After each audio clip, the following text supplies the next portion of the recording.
the code points to a standard and says, if you're going to install this equipment, then it has to meet these safety certifications. So we know that it doesn't burst into flames, it doesn't burn somebody's house down.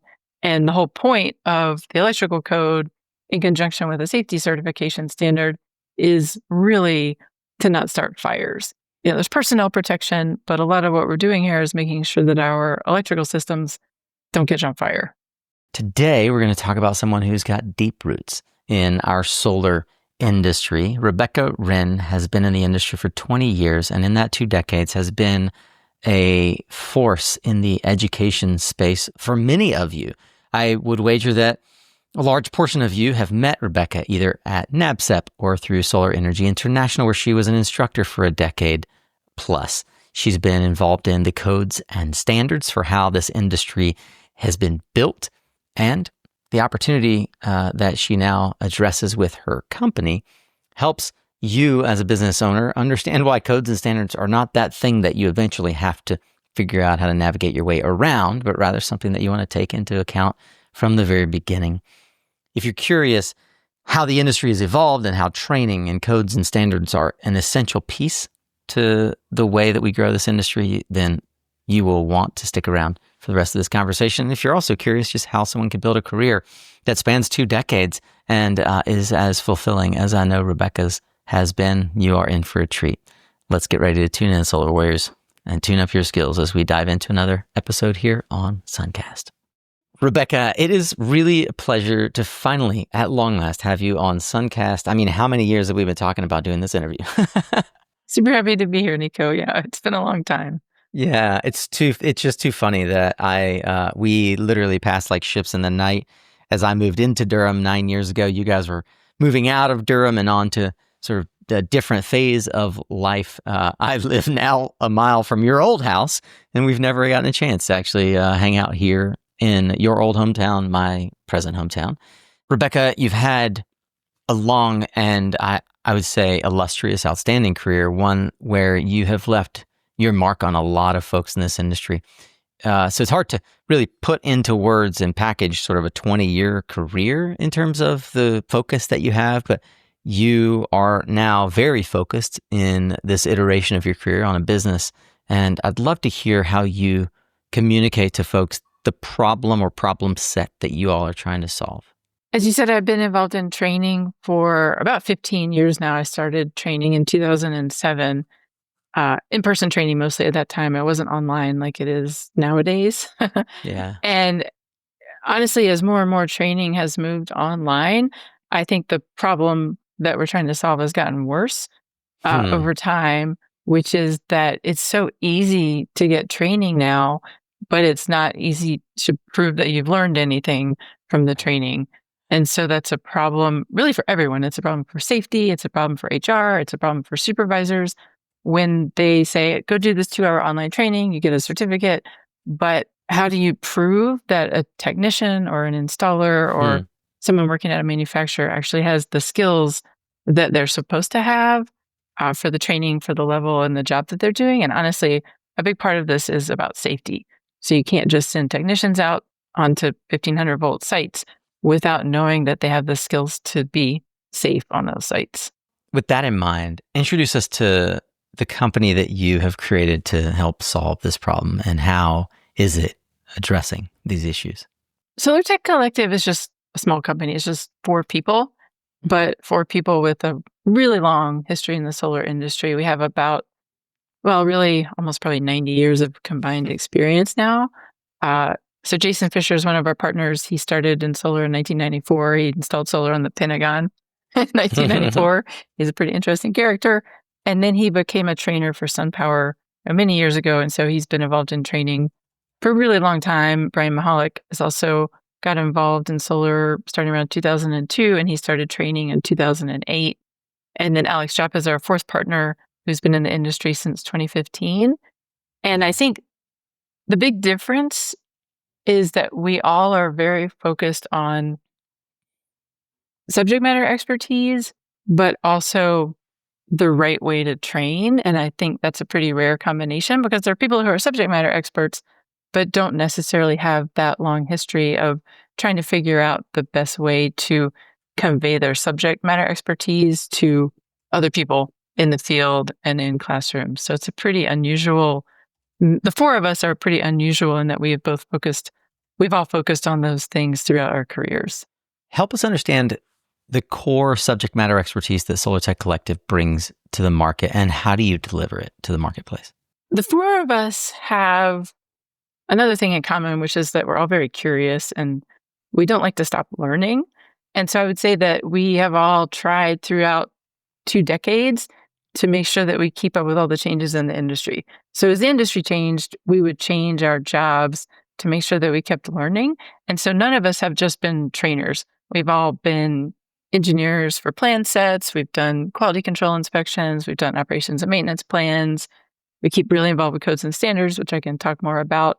And so the idea is that you can't just keep training. You have to keep involved in the industry in a really hands-on way to keep gaining the knowledge that you can maintain your subject matter expertise. And so that curiosity, I think, has led us all on really similar career trajectories, starting off with residential off-grid solar, moving into utility scale solar. And now we honestly have been more focused on operations and maintenance for the past few years because that's where a lot of the really interesting problems and solutions are. Yeah. I think I recall that Solar Tech Collective has two primary businesses, codes and standards and compliance, and helping companies understand what that means. And then specifically training and O&M, training with regards to O&M and how you help companies ensure that those folks that have been trained actually do have those skills, as you enunciated in the very outset here.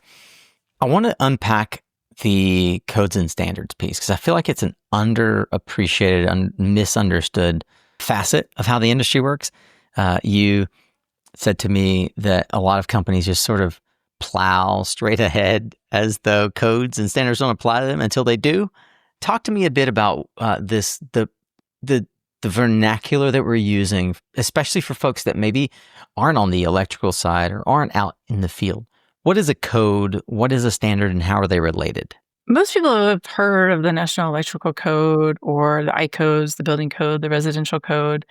And a code really is something that has been adopted as a law in a state. So the National Electrical Code, the NEC, National Fire Protection Association, publishes it. And every single one of the states and also lots of other countries adopt the electrical code as a law. So it's a legally enforceable document that's enforced by authorities having jurisdiction, or the building inspectors, as most of us know them. So that code is really a law that we have to follow. And a standard is a little bit different. A standard is a safety certification for products. So a lot of people know about UL 1741, which is the safety certification for inverters, or they know about 9540, which is the safety certification for energy storage systems. I'm sure you've had some guests who've talked a lot about both of those. Yeah. And they aren't adopted as laws, but the code points to a standard and says, if you're going to install this equipment, then it has to meet these safety certifications. So we know that it doesn't burst into flames, it doesn't burn somebody's house down. And the whole point of the electrical code, in conjunction with a safety certification standard, is really to not start fires. You know, there's personnel protection, but a lot of what we're doing here is making sure that our electrical systems don't catch on fire. I really appreciate that, actually, the way that you reference how codes specifically set the safety standards. Where do you think that the confusion or perhaps willful ignorance of codes and standards sort of rubber meets the road in the industry right now? Talk to me a bit about the experience you've had sitting at the level of like helping create the codes and standards, and what you observe in the marketplace of how folks, I'm going to say treat, in air quotes, how they treat codes and standards. I've been on code making panel for 3 code cycles.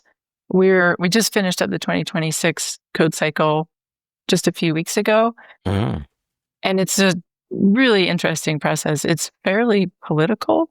There's a lot of backroom negotiations. But what I've seen through the process is that we get a lot of complaints. And by we, I mean the code making panel members, because people, it's a very opaque process. Unless you spend time understanding what's going on, it can look like it's controlled by manufacturers or the labor union or some political process. You mean SolarEdge didn't create UL 1741? No, it didn't. And so we often hear that, like, we don't trust the codes because they're written by manufacturers so they can sell more products. Right. And that, I think, really comes from people who are not involved enough to see what's really going on in the room. And it's a very balanced process inside the code making room. All the proposals come from the public. My code making panel has about 20 voting members. And it's because it's a standardized process. ANSI, the American National Standards Institute, sets the rules for the process. Mm-hmm. The people on the code making panel have to represent the general public, users, manufacturers, inspectors, labor unions. All of those people have to be in the room, and they all get one vote. And so it's really impossible for anyone to push the code, alone. It's a public process that takes a lot of time to get through the process. But I think what we end up at the end of the day with is pretty balanced codes. But the more participation that we get, the better the codes are. So, of course, there's always going to be mistakes and errors and things that we don't get quite right. But with that amount of participation, I think it is a very fair and balanced process. So you answered part of this, but I think it's important to address who exactly writes the codes and standards. I joked that it is commonly said that, a manufacturer is is the entity that heavily influenced or drafted even, or somehow, paid off the committee to get something put forth. Are the committees that work on the codes and standards appointed? Do you have to apply? How do these committees get formed? How did you become a part of it? And how does the general public interact with or participate in the committees in this rulemaking? So it is an application, and then there are part of the organization that's working on the code or standard, that's NFPA or the iCodes or UL that works on the safety certification standards, picks out committee members from their applications. But again, they have to keep it balanced between these parties, the interested parties. So there's always a balance that has to be maintained so you don't have all manufacturers or all inspectors. And when I applied because Bill Brooks, who I'm sure you know, Bill Brooks called me up and he said, hey, our Code Making Panel 4, which is responsible for all the good solar articles, is open to new applications. We need a few more people on the panel. And what we really need is people who work in the industry, the solar industry. Because at that time, especially 9 years ago, there were not very many people on CMP4 who knew anything about the solar industry. And so it was very hard for them to write or vote on good code language when they didn't understand the industry. And that's something that has changed over the past 10 years. We've gotten a lot of really good new members on CMP4 who understand the solar industry, which helps a lot. Because if you have people who don't understand the devices or the equipment or how the systems are built, basically writing the rules, it doesn't end up well.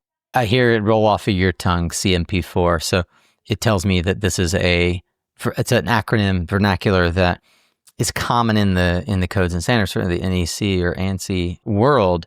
How many of these groups, you mentioned 4, which presumes there's 1 through some other number. How many of these groups are there? I believe there are 18. It changes up occasionally. There's a group at NFPA for the NEC called the Correlating Committee, and they're really in charge of who's on which committee, how many committees there are, and then what articles the different committees are responsible for. So I'm on Code Making Panel 4, which is responsible for articles 690, 705, 710, 691, a couple others. We have wind and fuel cells, a few things like that. And then there's another CMP, which is also really important to our industry, which is CMP 13, which is responsible for Article 706 and 480. They've got all the batteries.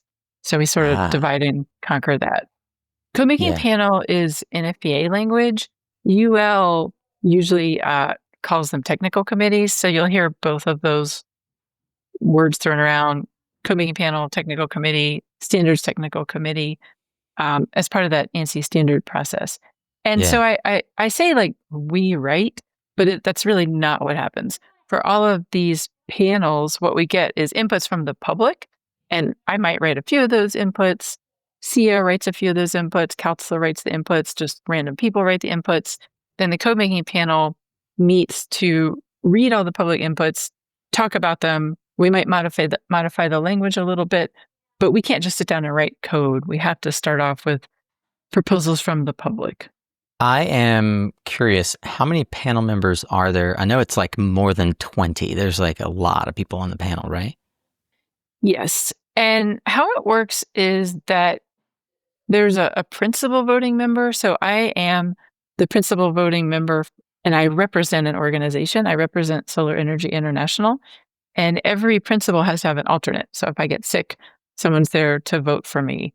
And the room ends up with about 40 people in the room at the meeting, but only 20 of those people have a vote, the principals. And if the principal leaves the room or gets sick, then their alternate can vote for them, and the alternate represents the same organization. Yeah. So, for example, we've got representatives from Eaton, from Enphase on our panel. Mhm. We've got a lot. We've got the IBEW. We've got the International Electrical Contractors Association. We've got a lot of varied parties. We've got the International Association of Electrical Inspectors. Those are some, and we have UL. We have 2 representatives from UL that are on the panel that are all working together to make the code language as good as it can be.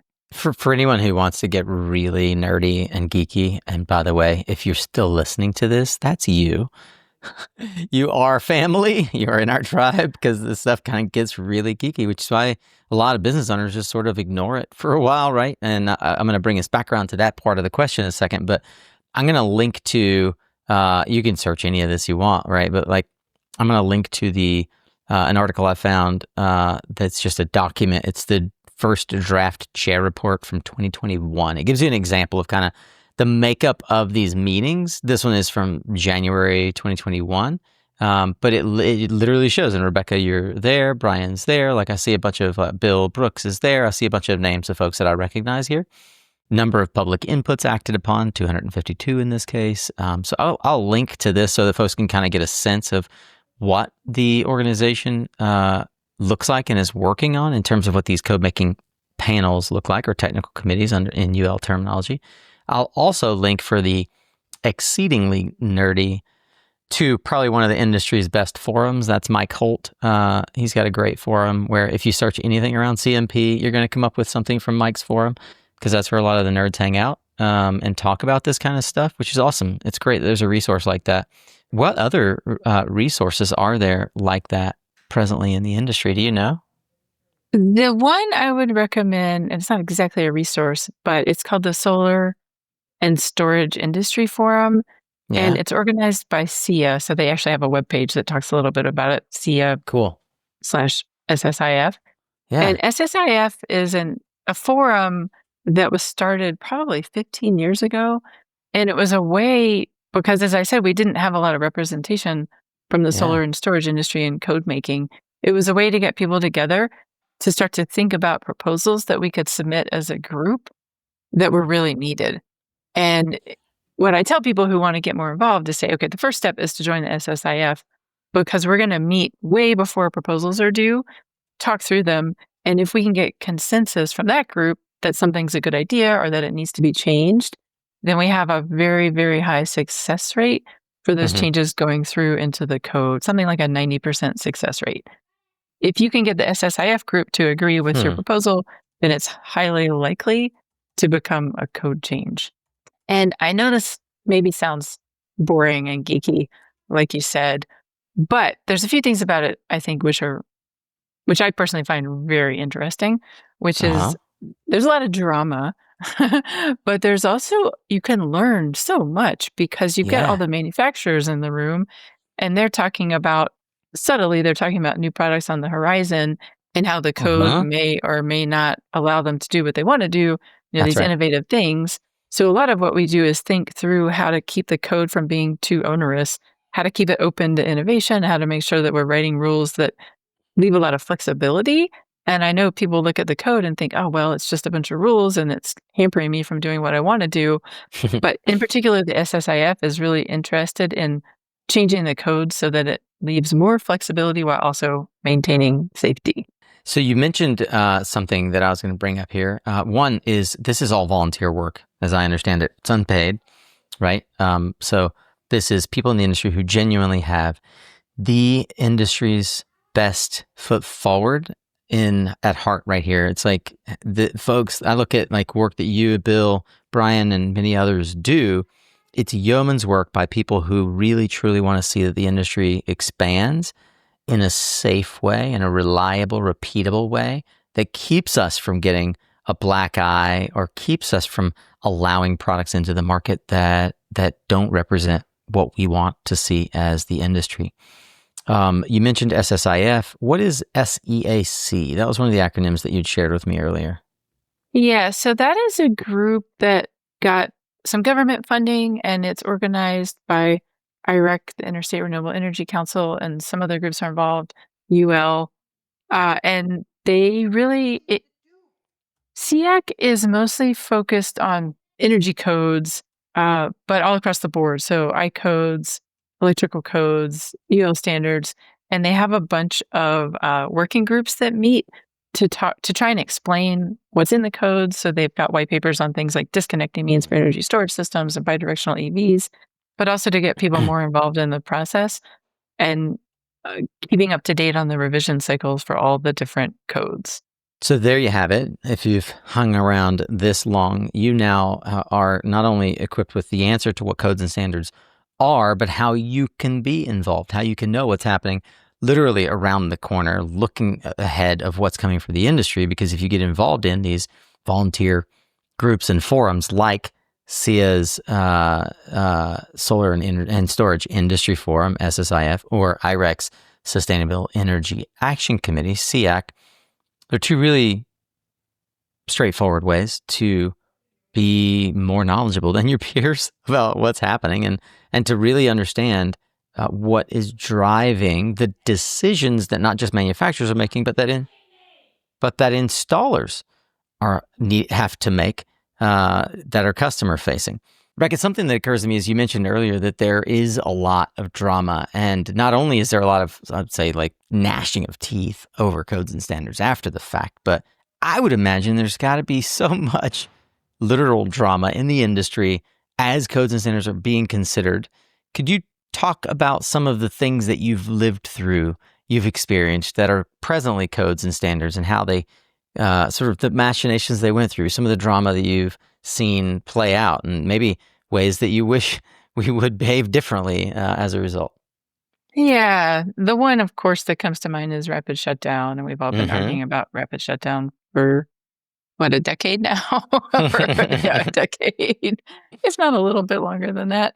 I hear a lot about it because people know I'm on the code-making panel, and they have a lot to say about how we made decisions about safety that are making things less efficient and work less well and possibly less safe. And at the end of the day, one of the big members on code-making panels that I didn't mention, but I should, is the International Association of Firefighters, so the IAFF. So the firefighters have a big presence. As you might imagine, it's the National Fire Protection Association. Firefighters are going to have a lot of say at the end of the day.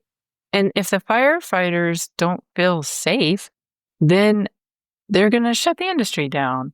Right. And that's really where a lot of the drama came into play, is that people just didn't understand how big of an impact that would have had on the industry if we didn't make the firefighters feel safe with our systems.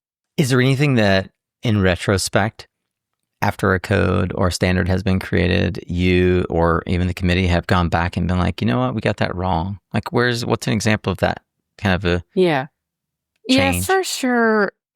We've made a lot. I wouldn't call them random decisions, but one of the things that surprised me when I first was, behind the closed door in the room, the door's actually never really closed. The public can come to any of the meetings. They just have to say they want to come. So there really are no closed doors. You can go to any of the meetings. They're all open to the public. But one of the things that surprised me was how little data we were getting when we made decisions and when we had to vote.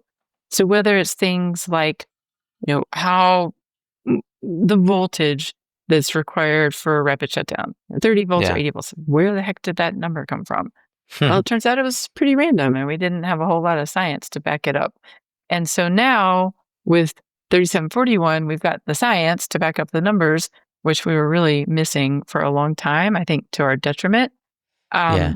Things like distances of conductors and values, a lot of those numbers, we were lacking data when we put them into the code. And I think hopefully we're getting better about that, requiring data either to make changes or to Right. have new requirements. We're being more careful about asking for information from the field. And so as a result, we're seeing these get instituted now in updates, like the rulemaking that you guys all just participated in for 26. Yeah, for sure. And unfortunately, we don't get as much information from the field as we probably would want to have. And again, that's why it's helpful to have more people from the industry participate, because there's a lot of hearsay, and hearsay doesn't help that much with making safety standards. But the more information we can get, the better from the field. So again, how do I participate? I can join the meetings. Where are they published? And how can I make my voice heard? How do I even know that there's something I should be making my voice heard on? Yeah. The NFPA 70s, the NEC, has a web page that says next edition and previous and past editions. And so the next edition page will have all the dates, the important dates for when proposals are due. And they actually pushed the date up for 2029, which I hate to say because nobody's even been able to read the 2026 NEC because it hasn't been published yet. It'll be printed in September of 2025. But they pushed up the date for proposals for 2029, I believe. And you can see it on this next edition page. It's going to be April of 2026, which is very, very early. It's 6 months earlier than normal. And we are going to start organizing the SSIF, that SIA helps manage. We're going to start organizing it probably in early fall to start meeting to talk about proposals for 2029. And that's one of the drawbacks of how the electrical code works, is that we have to start writing the 2029 code really before anyone has started using the 2026 code. But it is a long process. It's a public process, and you can only compress it into so much time. And so for people who are concerned about things that are in the code, the best thing to do is keep an eye on that SSIF website, and we'll have our meeting dates announced for when we're going to meet to start talking about 2029 proposals. Yeah, and I'll link to that. I'm looking at it now, and it's for those who have incredible memory, it's nfpa.org/codes-and-standards. I'm not going to read it out. We'll link to it in the show notes right below where you clicked play. But it's actually all on one page, and the next edition is a tab as you scroll down. There's current and prior editions, next edition, technical committee. And if you click on next edition, you'll see a lot of what Rebekah was just speaking to. It says, for example, now first draft report posting date. Yeah, I like just having a first look at it. It's hard for me to follow this. So you'll want to just kind of take a chance and look down at it. Obviously, like, what's interesting is it lists where you're going to be, like where the meetings are. Like the January meeting for 2024 was in Charleston, South Carolina. I presume folks would have to drive or fly to Charleston to be part of the meeting. It's not on Zoom or any other platform. No, unfortunately, you have to be at the meeting in person. During COVID, they changed it, but the last two, you've had to be there in person, and you haven't been able to dial in, unfortunately, for the public. Yeah, as I said, it's a pretty opaque process, and when you look at that, it's overwhelming, and they just keep adding more information on those pages, and it's hard to figure out what the heck is going on and what's important and what's open to the public and what's not. And that's where I think SSIF really comes into play, because we keep everybody on track with the deadlines, when our proposals due, when do we vote on the proposals. Then there's a whole second round, a second draft where we have what are called public comments. So you can comment on the changes that were made in the first draft. And there's nothing to stop people from putting in their own proposal outside of that process. But there's definitely more weight given to proposals that have been vetted by a group. And it goes back, I think, to like, you're like, oh God, this web page is not so easy to read, and I can't figure out what the hell's going on. And when are the important dates and deadlines? And if I really need if I need to get something done in a code Uh-huh. or standard, what the heck's going on behind the closed doors? And I think that's what we're really good at, is because we're all on so many of these committees right now Hmm. that it's hard to just work on this in isolation, because what's happening with the UL standards affects the code and vice versa, and what's happening with the I codes affects, it's sort of a circular loop of ongoing revisions. Yeah. And the more involved you get, the easier it is to see what's important and what's going on. Uh-huh. And if you are just looking at it as a bystander, it's really hard to understand what's important and what's not important. So that's why we end up working with a lot of particularly manufacturers to help demystify that process Mm. and make sure they're aware of what's important and what we can help with. It's interesting to me that it's not lost on anybody listening. Our industry has been working on diversification. I can imagine even that it was even more of a microscope sort of situation, or a magnifying glass sort of situation, that you, as a female professional, not just seeking to be in the industry, but seeking to be a credentialed, licensed professional in the industry, was a bit of a rarity in an industry that has traditionally, electricity in general, been male dominated. Can you talk to me about the career goals that took you down this path? I'm curious, what career path did you not go down but always thought you would? And how did you find your way into the solar industry? I had a pretty normal career trajectory, I would say, until about 2 years after college. I went to UNC Chapel Hill and I majored in political science. And I Mm. think a lot of people who major in political science think they're going to become a lawyer. So I thought about that Uh-huh. pretty hard. And that did not happen. So what really happened was, after I graduated from college, I I was a prepper before being a prepper was cool. Oh, And so yeah. I bought a piece of property in rural North Carolina, a very inexpensive piece of property in Roxborough, North Carolina, and started building Yeah. an off-grid house. And that was a very interesting process. And I'm a terrible carpenter, like a really, really bad carpenter. And because I'm such a bad carpenter in the house building process, I ended up doing mostly plumbing and electrical work, which I really enjoyed more than I thought I would. And also because it was an off grid house. This is 1996. And there was very little solar in 1996. It was almost all off Yeah. grid. And it was also really expensive. And so I had to figure out, with a limited budget, how to have electricity off grid with this fairly expensive means. And so I spent a lot of time just researching the solar industry and trying to figure out how to make this work, reading books, reading the Real Goods catalog, going around to the solar center, which was in Raleigh at the time. And through this house building process, I figured out that I really enjoyed doing electrical work. And the solar industry, even back then, was super interesting. And I Yeah. could tell that, there was a lot more applications that weren't even being explored yet. And so I was like, well, you know what? I'm not going to go to law school.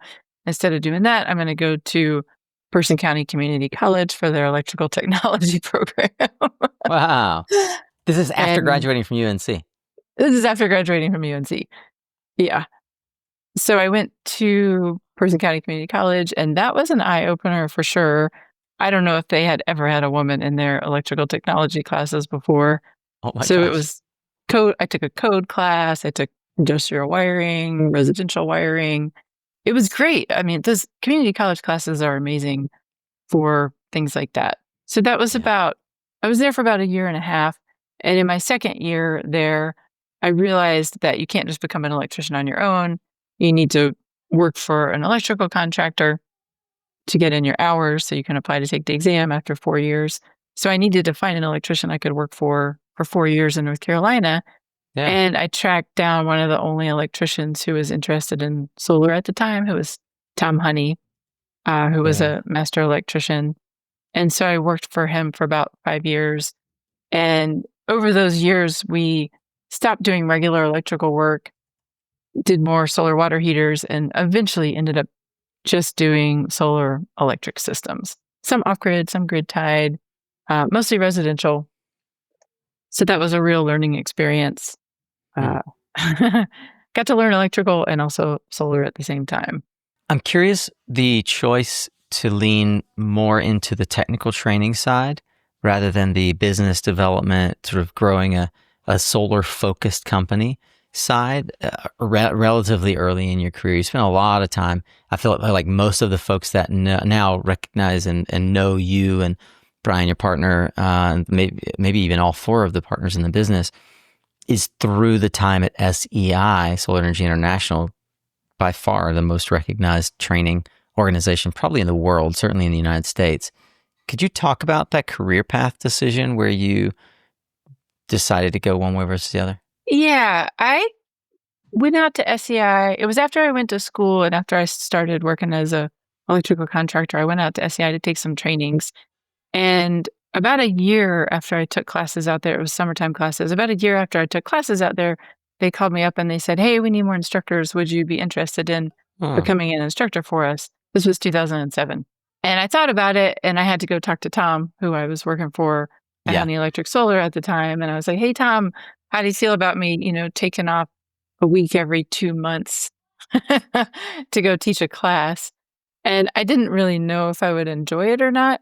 But after I taught my first class with SEI, I realized I really enjoyed it because, for one thing, I got to learn from all the students in the class and from the co-instructors. Teach something you learn twice.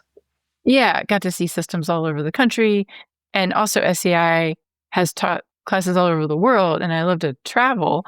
And so I was like, wow, I can't imagine anything better. I can combine the things I like, solar and travel and learning about solar, all in one awesome job.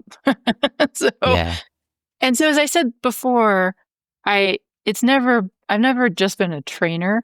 I've always had some job in the industry that I that I also got to do along with training, because I don't think you can be a good trainer if you're not still working in the industry. But I was lucky enough to have jobs that allowed me to take off time to go train. So cool. What's the coolest place that you've gotten to go as a trainer? I think the most fun class I got to teach was in Guam. Wow. And then en route to go Guam, I got to stop in Japan. But Guam is a super beautiful place and has a lot of solar. That was a really, really cool class to teach. And then I also got to teach a lot of classes in the Middle East. So in Oman, which is a really beautiful country, I super enjoyed teaching there, and also in the UAE. But I would love to go back to Oman. I went to Oman twice, and they were really, really great classes. That's really cool. So Oman, someone there sponsored a class that brought SEI in, and you were the trainer that was tapped to go. Yes, it was actually Shell Energy sponsored the class. They were trying to promote and help the very tiny solar industry in Oman grow. How about that? Kudos to Shell Energy. Don't get to say that very often from the podcast. I remember when you took the job at Airbnb, just thinking, now there's a departure in activity. Can you talk about the foray into tech culture? Yeah, that was a shocker. In 2019, as I said, I'm always really curious and I like to learn things. And I saw it was just a random job.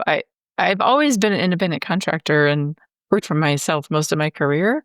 And I saw this random job for Airbnb, and I was like, what the heck is Airbnb doing hiring a solar engineer? And I applied almost just out of curiosity to find out what they were doing. I thought, oh, well, maybe they're going to put solar on Airbnbs. Maybe they're just going to become a project developer because they have this easy way to sell solar to people who are hosting. Totally. And that turned out to be not at all what they were doing. So what they were actually doing was building tiny houses that they could drop in the back of homes to serve as an accessory dwelling unit that you could put on the platform and rent out as an Airbnb. And so they called me back and they said, oh, come in for an interview. That's when I found out what they were really doing. And I was like, oh, well, that actually sounds way more interesting because we can build a ground from the house up. Yeah. Factory built houses, making them super energy efficient, figuring out how they can be off grid or grid tied. So it was a very interesting job. Fascinating. So you spent 3 years helping Airbnb as they were also, as we now know, lobbying hard for this ADU law in California that very much benefits Airbnb over other kinds of housing. That is fascinating. Anything that you learned in that process that surprised you about kind of how the industry works, or maybe even how sort of politics or sort of getting policies to go your way? Like, what revelations did you glean from the experience? I was pretty removed from the policy team, Yeah. and the group I was in was called Samara, and Samara actually got spun out as an independent company, Huh. and so Airbnb is no longer making the tiny houses, but Samara is still making the tiny houses, and I think they are amazingly awesome. I think we had really, really good architects Oh, and that's so cool. industrial Tiny. Yeah. designers, and Samara.com. Samara. yep, and I think they are beautiful. And I think what I learned the most there was how to work within a team who doesn't always agree about what the mission or the goals are, because we had architects who were really just worried about the houses being beautiful and easy to live in and easy to host and easy to be a guest in. And my little team was more worried about energy consumption and energy production. So how can we get the most solar on the building? How can we lower the energy consumption to the lowest values? And so trying to fit all those pieces together to have a beautiful, functional, tiny house that also is extraordinarily energy efficient is pretty hard. So it was definitely a learning experience. So I didn't know the story, but as you've been explaining it, I did a quick search, and Airbnb co-founder Joe Gebbia sold more than $1 billion of his stock after netting $3 billion to start Samara, and they spun it out as a sort of business, which I presume Joe runs. Yeah, Joe, and also interestingly, the president of Samara now is a guy named Mike McNamara, who came from Flextronics. Oh, wow. So high-powered executive team, Joe Gebbia and Mike McNamara. So Mike has a really deep background in manufacturing. Yeah. So pretty interesting. Fascinating. That is fascinating. What an interesting foray for you into the corporate world. Much different experience, I'm sure. But still tied to the original sort of beginnings of your career in your own off-grid home. I think that's fantastic. Yeah, I've always really enjoyed the construction industry, not just solar and electrical, but seeing how houses are built. You've seen and gotten to work alongside some pretty incredible folks. When you think about the 20 years you've got in the industry and the way it has changed, what stands out to you? I'm curious if there are individuals that stand out to you as remarkable and why, or periods of time that felt like they were really transformative. Like when you think back over that period. Years before I went to Airbnb, I've done probably 2 big solar industry career shifts. And I was working for Tom Honey. We were doing residential installations. And then in 2009-ish, I was like, you know what? I'm sick of being on roofs. I can't do this forever. It's really hard installing on pitched residential roofs. I want to work on the ground. And so I met a guy named Joel Olson, who started really early days large scale project development company in North Carolina, O2 Energies. And I went to work for Joel in 2009, and I worked for him for about 5 years working on large scale project development. And Joel, I think, had a lot of foresight. Without question.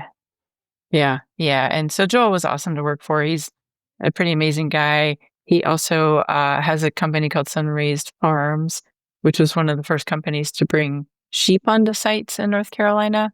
So we worked through a lot of early days issues with agrivoltaics, which is like the buzzword now, but this was agrivoltaics over 10 years ago. Was really fun and really interesting. So I've always really enjoyed working with Joel. And we built some really high quality solar farms in North Carolina. Yeah. As a South Carolina boy living in California, when I went to the ACES conference in 2008, I met 2 people from North Carolina. First was Richard Harkrader, and the second was Joel, who I know as Ollie, but Joel and O2 Energies, like Richard was like, yeah, the North Carolina market's taken off, and it's really going to be something interesting. And Joel, sitting beside him, was like, Richard, don't tell him anything else about the market. Literally, was like, don't tell him about why it's going to be good. Like keep that secret to us for North Carolina. It was wonderful. It gave me a little bit of insight into how Joel thinks, and he cornered his sort of like approach to utility scale solar in the market for a minute, for like a long minute, for quite a while. Did a great job of being one of the early pioneers of development.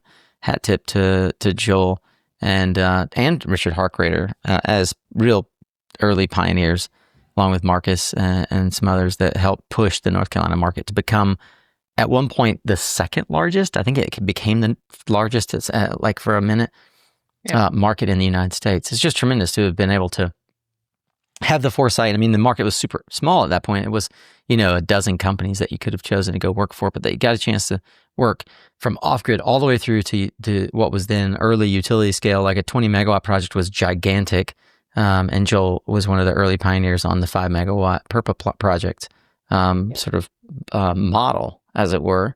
Anyway, I love that you added in that piece to the story. What a time there was too, from 2009 to like 2013 in North Carolina. It was just for sure explosive growth. Yeah. What have you learned as a business owner now that you are kind of not an independent contractor, but a business owner? You've kind of moved into this period where you and the three founders of Solar Tech Collective are running your own venture. What are some of the things that stand out to you about running a business that perhaps were non-obvious to you from the beginning, even though you've been in the industry for 20 years? It's really a relief to have business partners that share a lot of the knowledge that I have, because you know how businesses are, they wax and wane and how busy you are. And sometimes you're feeling very, very overwhelmed, and sometimes you have extra time.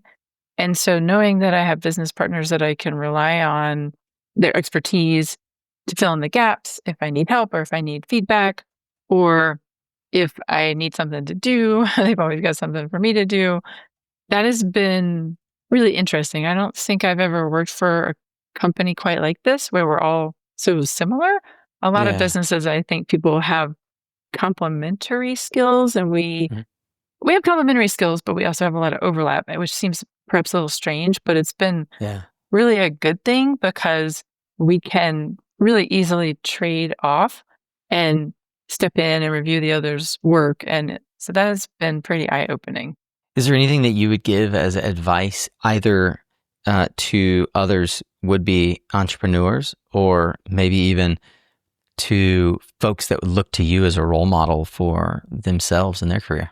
One of the things I think about a lot is that starting in the solar industry so long ago, we were all sort of generalists and had to know everything about everything, batteries and inverters and small systems and big systems and all the code rules and everything. And it's really different now. And I don't think you can be a generalist anymore and be that successful. And so even in my own career, I've had to start to specialize more and more. Now I'm specialized in training and codes and standards, where I used to be an installer. I don't actually install anything anymore. but so figuring out what the thing is that you're going to specialize in, I would say is important, because the industry is so big and there's so much depth to it that if you don't figure out your niche, it's going to get very overwhelming. It's just really hard to keep up with all the things that are going on in all the different parts of the industry now.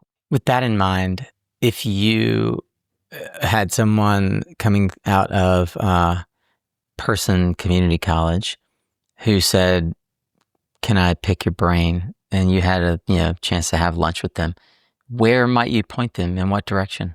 I would say operations and maintenance is so much more stable than almost any other job in the industry, because it's a long-term job. There's a career ladder.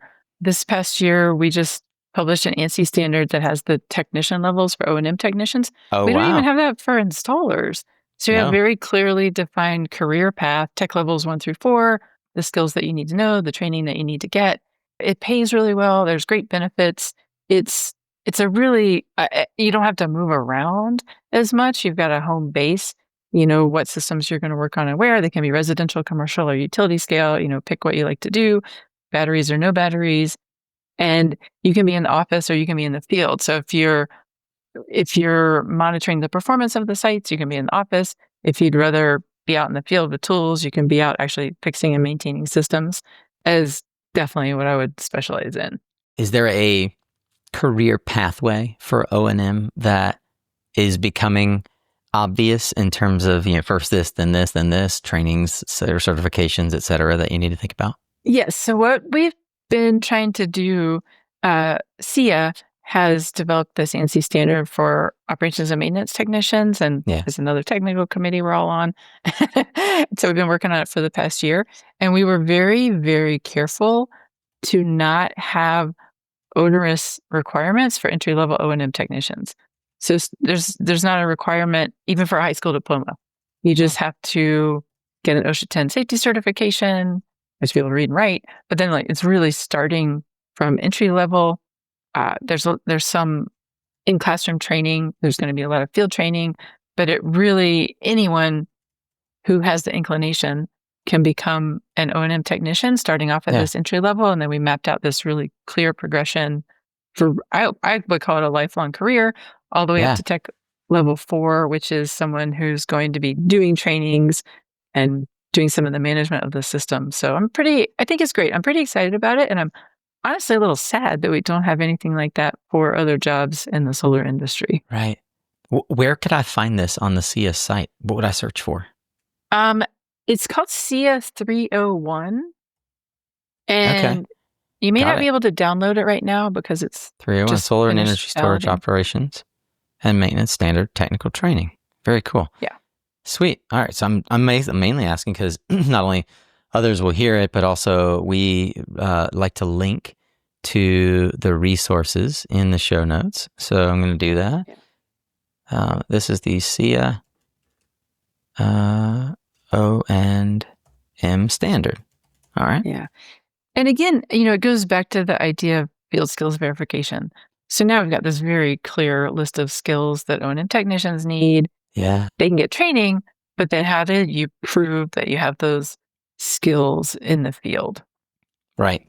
Was there any advice that you got early on from someone who perhaps mentored you that has served for you as like a foundational insight on building your career or staying relevant or keeping up and kind of being an underdog in the industry for so long as a female in the industry? Do you recall any of those, like a moment that for you was sort of crystallized ambition or really gave you hope? Yeah, I would say one of my first teachers at SEI, maybe my first teacher at SEI, was Carol Weiss, who works for a group called Remote Energy now, which is based on the West Coast, Northwest. And they do a lot of developing world training. It's a really great organization, Remote Energy. Yeah. And so Carol was my first teacher, so I talked to her a lot. And honestly, I think the best advice she gave me probably was to get my electrical contractor's license. And that is also advice I would give to someone new in the industry too, which is that, no matter who you're working for, if you've got your electrical contractor's license, then you can always go work for yourself. It makes you a much more valuable employee. So make sure that you jump through the hoops and fill out the paperwork. If you're working for a contractor that has a license, make sure you're getting your letters signed and your hours verified, because that is something you'll have for life that could be really critical and helpful in the future. Yeah. And there are a lot of companies who, especially important in certain states, I'll pick on Utah, for example, where you have to have a qualified electrician. Nevada is the same. And there are master electricians right now sitting back collecting checks who allow contractors to operate under their license. And it's not the only industry that does this, where this opportunity exists. And I think that it will continue. I don't see it going anywhere. It means that you are ostensibly providing oversight. So I think there's a certain threshold and level of expectation and ethics.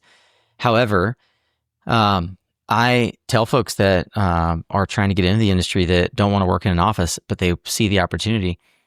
The first step, I always send them to SEI and say, you got to go find training. I'll send them to HeatSpring and say, take every Sean White course on HeatSpring to get up to speed on how NABCEP works. Because to your point, in 12 weeks, you can get NABCEP certified. It takes a lot longer than that for electrical contractor's license. Those should be milestone objectives for folks in their career pathway. For what it's worth, if you go to suncast.media/HeatSpring, we've got links there for you to go learn if you're just looking for like where to start. I would really highly encourage you to go check out these online resources, to the point of Rebekah earlier having said that a lot of it's moving to online. And if you're a company that is trying to figure out, how do I make sure that my team is up to speed, or how do I navigate these codes and standards, Rebekah and her team are a worthwhile and worthy resource, probably one of the most not just respected, but credentialed and experienced in the industry. Rebekah, if folks were so inclined and they do want to reach out to you, where do you like to be found? Our website is solartechcollective.com. And yep, you can always email me, Rebekah, Jason, Alex, or Brian at solartechcollective.com. We'll link to solartechcollective.com's website, and of course, to your LinkedIn page. We'll have folks direct there. One question that I often do like to ask, and I don't want to forego it with you, because I did ask for resources earlier. I wonder if there are particular books or maybe even training manuals. Like, is there something that you consider it's like must-read material, and you would put on the bookshelf for anybody that you were training? Yeah, you mentioned Mike Holt earlier, and I'm a big fan of Mike Holt's training. Yeah. I take his continuing education classes, and I had his study guide book when I took my journeyman's license exam. And I think that, I'm coming from the technical field installer side, so that's mainly what I think about, is that electrical perspective. But you mentioned his forum. Those are all really great resources. And people ask me a lot of questions. And I'm like, you could just look this up on the Mike Holt forum. That's fun. You pretty quickly get to an answer. I should have. I've never met Mike. I'd love an intro, because I'd love to have him on the show and give folks a chance to get to know Mike. He would really like that. So Mike does a video every 3 years when the code updates. He does a all day, maybe 2 days video, which is live streamed. And then he turns it into part of his training book. Yeah. And I've done it a few times. I'm going to go do it next January for the 2026 NEC. And so if you're on Mike's website, you'll see he'll put up a link so you can watch him making the videos. And it's usually me and Bill Brooks and Jason Fisher and a few other people in the industry. Ryan Mayfield shows up occasionally. Sean White's been there once or twice. But I think it's way more fun than getting the end product where it's all whittled down to an hour. It's 2 days of just us talking about code changes live streamed, and Mike lets you type questions in to the live stream, and we'll answer the question. So it's like, if you got a code question, there's no better place to get it answered. It's going to be January 6th of 2026. How do you know that? Well, just because it's on my calendar, because I'm going to be there in person. Oh, that's amazing. That's fantastic. It's really fun. It's wild to me that he's got it planned this far in advance. That's amazing. Oh, yeah. I guess it's known when it's coming out. So yeah. And he does it. We do the solar and storage part, and then he has 3 whole weeks of recording where it'll be every part of the code. So grounding and bonding and service entrances. And so if there's something you really care about in the code, like service entrances, you got to wait for that day, and then you can get all your questions answered. It's pretty fun. Well, Rebekah, before I let you go, I have one final question. What will have changed as a result of the work that you're doing? 2 things I would focus on. One is safety of technicians in the field. And second is the quality of products and systems. So really, codes and standards and training go together. I think at the end of the day, it's really all about making sure that people have the skills they need to be safe in the field, and that the equipment there and systems they're working with are safe. Well, I and many others tip my hat to you for the incredible work that you and your team are about, the way that you volunteer and have for years so much of your time to ensure that the work that's done is meets a standard that has been vetted, community or organized and socialized in a way that raises the bar and allows us as an industry to know that we are doing our best to avoid the black eye that comes from a homeowner, a business, a utility having a negative experience with the way that we incorporate this new technology, which is not so new anymore, into the electrical grid. So thank you for that. Thank you for those of you who are sticking around to listen. Rebekah, look forward to seeing how the new 26 code stacks up. Thanks, Nico, and thanks for all that you do for the industry too. It's been a lot of fun. Well, if you are still here, thank you so much for making it all the way to the end. As I said in the beginning, I would love to have earned the right to ask you now for a rating and a review. What'd you think of this show? Please feel free to give us that 5-star rating. And we actually have comments turned on and even polls now in Spotify. So hopefully you've seen that. Love for you to engage there if you're listening on Spotify. That feature isn't available on Apple Podcasts. So, but the rating feature is, and I'd love to hear what did we get right? What did we get wrong or miss on this interview? Who else should we have on the show? Do you want to hear us talk to Mike Holt or anyone else? I've got Bill Brooks, who we did a great little interview with at NABCEP. Now I'm going to bring him back for a longer interview. Thank you so much to the NABCEP folks who help us make these connections with industry folks that been around for a long time, but don't like to toot their horn. They're not out self-promoting. We try to bring them on because Rebekah and others are deep subject matter experts. If you know these folks that are hiding they're lurking in the shadows because they don't like to be in the public light, we like to help them share their story so that you can learn. There's few folks in the industry who could teach you more about how codes and standards work than Rebekah and her team at Solar Tech Collective. Thank you, Rebekah, for coming on and helping educate us. And I hope that you, listener, will come back and check out more than 800 other episodes we've got in the back catalog, literally all the way back to the early, single digits and double digits episodes. There is evergreen content that is still as relevant today as it was when we recorded it back in 2017, 16. So thank you for those of you who do go back and listen and provide feedback. By the way, when you leave a rating, I do like to give a shout out and a thank you to folks who have done that. You can easily leave a rating in any capacity, whether you do it in your podcast player or otherwise, by going to ratethispodcast.com/SunCast. And as a thank you, I like to grab one of our recent reviews and read it out here. Thank you to Mr. Wiseman, who left us a 5-star review that says, "The show goes deep on both macro and sustainable and actionable info. I've been listening to SunCast for years now, and as an industry operator, I always find it valuable to tune in and get a mix of both tactical and practical." Thank you so much, Mr. Wiseman. That's very kind.